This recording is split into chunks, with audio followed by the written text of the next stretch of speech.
In this video, we're introducing and discussing the new April Hybrid Brewer.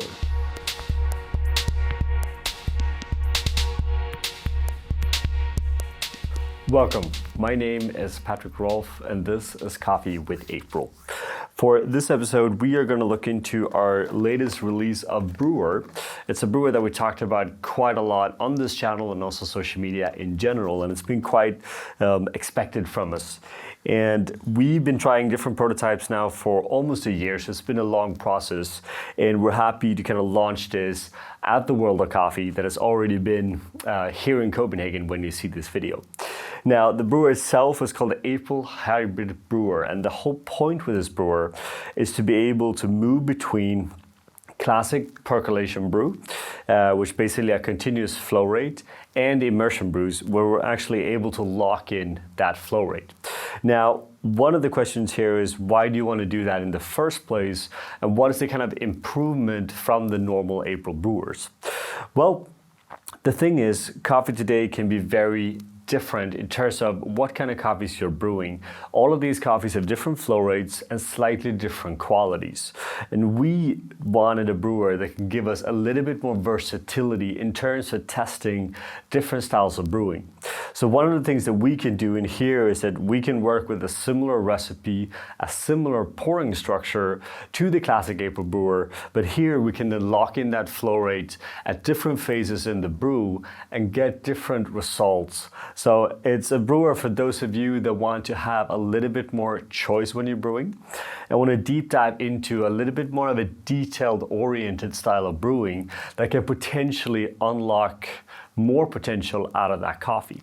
So what we're going to do in this video, and for quite a few videos to come as well, is to share different styles of recipes and brewing approaches with this brewer. And one of the things we're going to do today is just kind of a classic adaptation to the April Brewer recipe that we're normally using, which will be at 12 grams of coffee to 200 grams of water. But we want to show how we do that using the April Hybrid. And in this case, it's actually going to be a really simple approach. So first of all, we have two different paper filter sizes here at April. I'm using the large size for the April Hybrid. Granted, you could use the small as well, but the biggest difference here is that the larger one just have a wider surface area in the bottom, and that fits this brewer a little bit better. So we're giving that a quick rinse, let that go through, and then it's time for us to actually start brewing, right? Now, a few details that are different when it comes to this brewer versus the normal April Brewer, and something that we've already been asked quite a lot is the fact that this is a glass version, yes, but it's actually not the same as the April Glass Brewer. So currently they have two different shapes. The reason for that is because we wanted a shape that could fit perfectly with the silicone model that we kind of built the hybrid into, right? So they're actually not identical, they're two different ones. We might in the future do a version of this brewer that actually could switch over to a classic April, but at this point they're going to be two different ones. Now, if you look at brewing with this versus a classic recipe, and again, we're talking 12 grams of coffee to 200 grams of water. We're going about 2 clicks coarser when we're working with the immersion brewer. So that's also one of the things when you're working with this style of brewer, is that you're actually allowed, or you have the opportunity to go much coarser on your grind size, which for us means a higher quality taste result, right? So we're going to start with 12 grams of coffee. Give that a quick shake. If you look closer at the brewer now, you see that the lever is up, which means we're going to have no flow rate. So that first pour is just going to sit there. And I'm going to start by doing a classic 100 grams circle pour.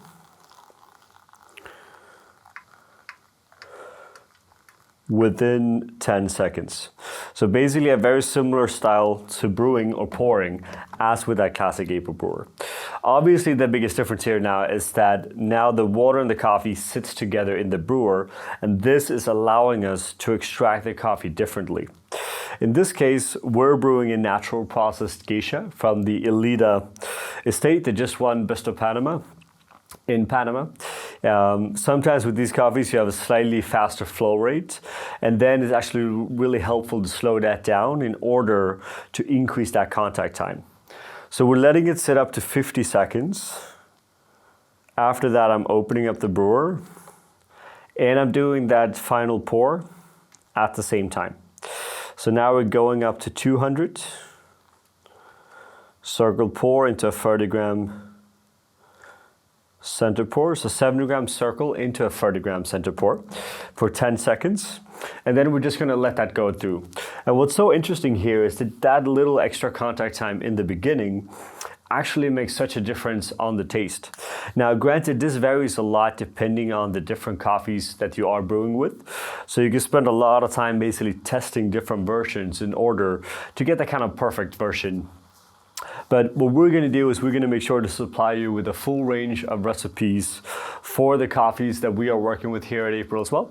So you can easily kind of reference that and make sure that you get the recipe that you are looking for and the taste quality that you are looking for, right?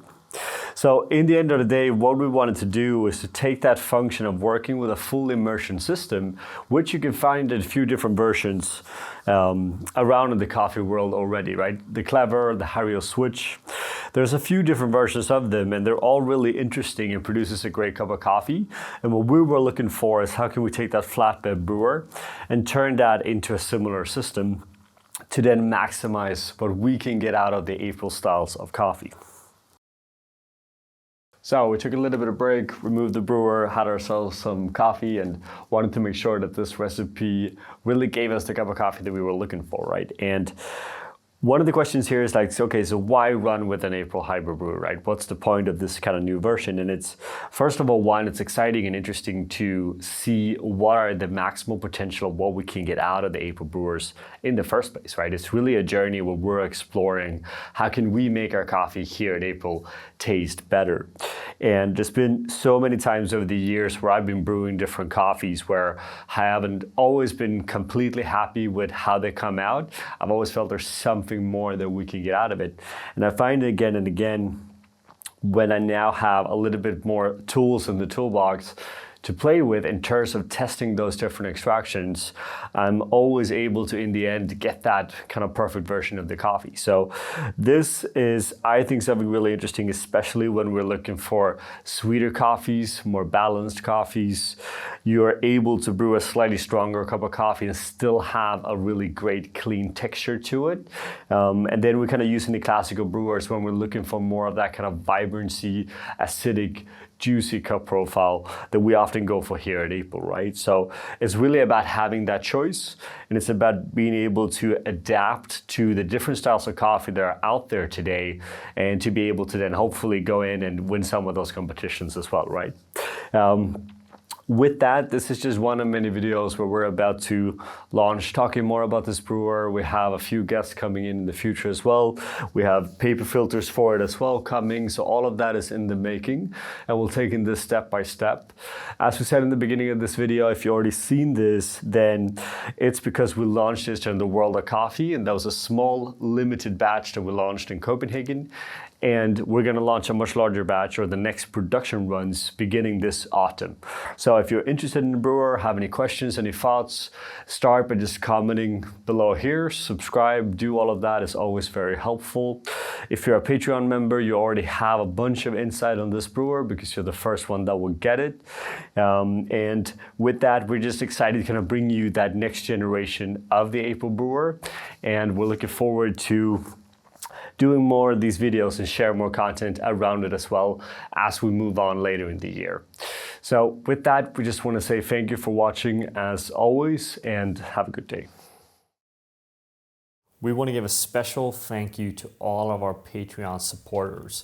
It's because of you that we are able to continue to make these videos.